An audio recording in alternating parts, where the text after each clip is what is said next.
आइए हम लोग कुछ मैथ के महत्वपूर्ण प्रश्न यहाँ हल करेंगे और ये प्रश्न आपकी आगामी परीक्षाओं के लिए अति महत्वपूर्ण हो जाते हैं। तो देखिए, देखते हैं सबसे पहला प्रश्न क्या कह रहा है।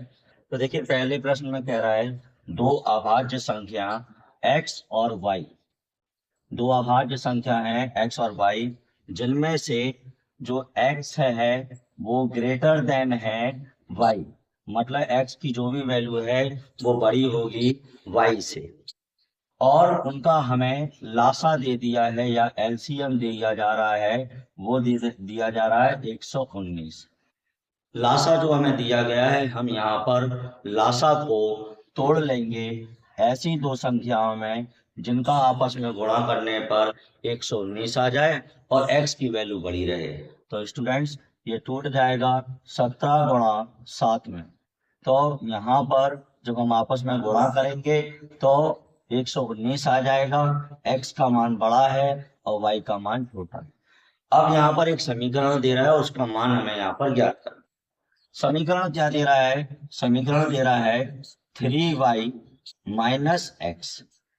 स्टूडेंट्स, जैसा कि हमें मालूम है y का मान 7 है, तो यहाँ 7 रख देंगे, x का मान 17 है और ये हो जाएगा 7 या 21 माइनस 17। इसी का मान हमसे पूछ रहा था। जब हम इसे घटाएंगे या माइनस करेंगे तो आ जाएगा 4, और यही इस प्रश्न का उत्तर हो जाएगा।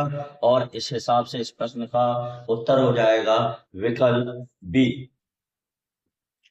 आइए देखते हैं अगले प्रश्न में क्या कह रहा है। देखिए, अगले प्रश्न में कह रहा है √36 और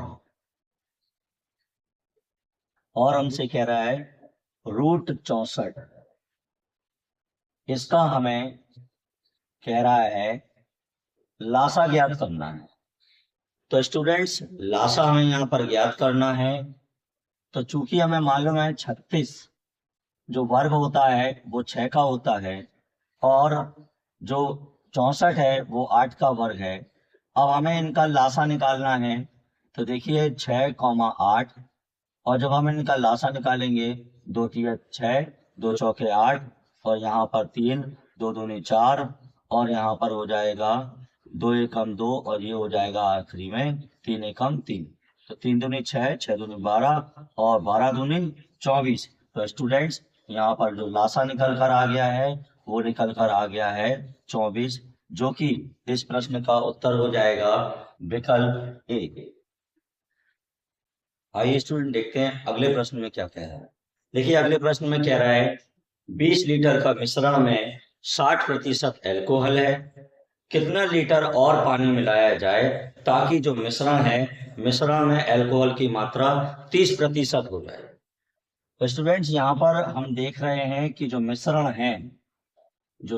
है वो है 20 लीटर का, और इसमें एक तो एल्कोहल है, दूसरा वाटर है, और मिश्रण का 60%, मतलब जो मिश्रण है वो 20 लीटर है, उसका 60% हमारे पास दे रहा है एल्कोहल।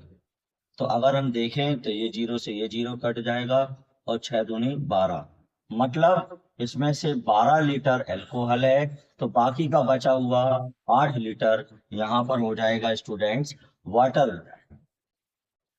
अब आगे स्टूडेंट वो हमसे कह रहा है कि हमें यहाँ पर कितना लीटर पानी मिलाया जाए। तो स्टूडेंट्स, यहाँ पर अगर हम देखें कितना लीटर पानी मिलाया जाए, तो जो भी मात्रा मिलाई जाती है हमें उस पर ध्यान नहीं देना है, उसका विपरीत मात्रा पर ध्यान देना है। तो देखिए, हमारे पास 20 लीटर का मिश्रण है, और अगर हम यहाँ पर कुछ भी मात्रा अगर मिला रहे हैं तो वो एक्स हो जाएगी, ऐड हो जाएगी। और हमें वाटर मिलाना है तो वाटर की मात्रा से कोई लेना देना नहीं है हमारे पास। हम देख रहे हैं कि यहाँ पर 30% एल्कोहल होना है, 30% एल्कोहल होना है। तो अगर यहाँ हमने एल्कोहल रखा है तो दूसरी तरफ हमें एल्कोहल की मात्रा ही रखना होगी। तो यहाँ एल्कोहल की मात्रा है 12, तो हमने 12 रख दी स्टूडेंट्स। अब यहाँ हम इसे हल करेंगे और हमारा मात्रा यहाँ पर निकल कर आएगी। तो ये इससे कैंसिल हो जाएगा, 3 का यहाँ गुणा होगा 60 प्लस 3x हो जाएगा, 10 वहां जाएगा, 120 हो जाएगा स्टूडेंट्स। और यहाँ 3x को यहीं रखेंगे, 60 यहाँ प्लस में है, वहां जाएगा माइनस में हो जाएगा, तो ये 60 है। अब यहाँ हम देखेंगे 120 में से 60 जाएगा, 60 बचेगा। और यहाँ x को रखेंगे, 3 गुणा में है तो भाग में हो जाएगा, 3 कम 3, 3 दूनी 6। मतलब हमारे पास जो मात्रा है जल की वो निकल कर आ गई है 20 लीटर। इसलिए इस प्रश्न का उत्तर हो जाएगा विकल्प ए। चलिए स्टूडेंट देखते हैं अगले प्रश्न में क्या क्या है। तो देखिए अगले प्रश्न में कह रहा है कि एक ट्रेन एक समान गति से या चाल से 400 किलोमीटर की दूरी तय करती है। यदि चाल 10 किलोमीटर बढ़ा दी जाए या अधिक होती तो उसे यात्रा में 2 घंटे कम लगते। तो पूछ रहा है ट्रेन की चाल क्या हो।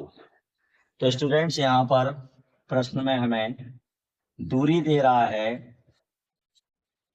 400 किलोमीटर की,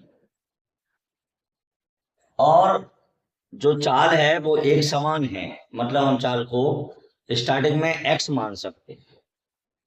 तो चाल है समान होने की वजह से प्रारंभ में x है। अब वो लेकिन कह रहा है यहाँ पर कि अगर हम चाल को बढ़ा दें 10 किलोमीटर प्रति घंटा तो 2 घंटा कम लगता है। तो भैया जो सूत्र होता है वो यहाँ पर होता है चाल बराबर दूरी बटे समय। लेकिन हमारे पास चूंकि समय दिया गया है तो सूत्र बदल जाएगा। तो यहाँ पर समय बराबर हो जाएगा दूरी बटे चाल। समय बराबर हो जाएगा दूरी बटे चाल। चूंकि हमें मालूम है कि जो चाल है वो समान है, तो स्टार्टिंग में स्टूडेंट्स दूरी समान है, 400 ही है।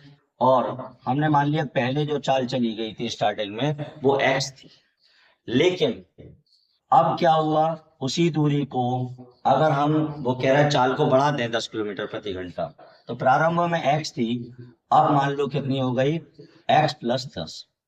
और इन दोनों की इस चाल से चलने पर हमारे पास जो अंतर आ रहा है समय का वो माइनस करके पता करेंगे, वो दिया गया है 2 घंटे। अब स्टूडेंट्स अगर हम यहाँ पर देखें तो यहाँ अगर हम इसे हल करेंगे तो एक रैखिक समीकरण बनकर तैयार हो जाएगा।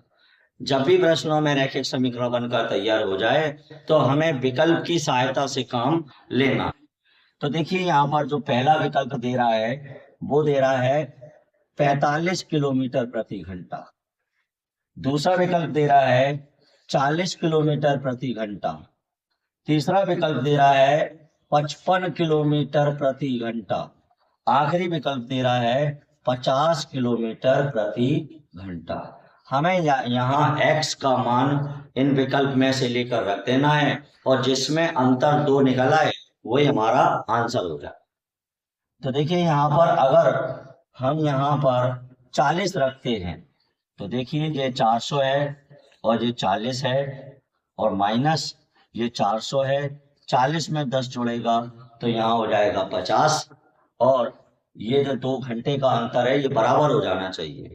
तो देखिए ये कट गया, ये कट गया, 4 × 1 = 4, 4 × 5 = 20, ये कटने नहीं वाला स्टूडेंट्स।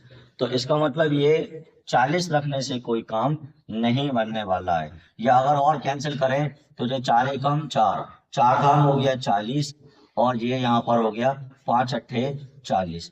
स्टूडेंट्स यहाँ हमारा काम बन गया है। 8, 10 में से 8 जाएगा तो हमारे पास आ जाएगा 2। इसका मतलब हमें यहाँ पर ये विकल्प रखने पर क्या मिल गया, अंतर समान हो गया समय का, इसलिए हमारा उत्तर हो जाएगा 40 किलोमीटर प्रति घंटा। और विकल्प हमारा उत्तर हो जाएगा विकल्प बी। और जब भी स्टूडेंट्स रैखिक समीकरण बन जाए तो ऐसे सवालों में हमें विकल्प की सहायता लेना पड़ती है।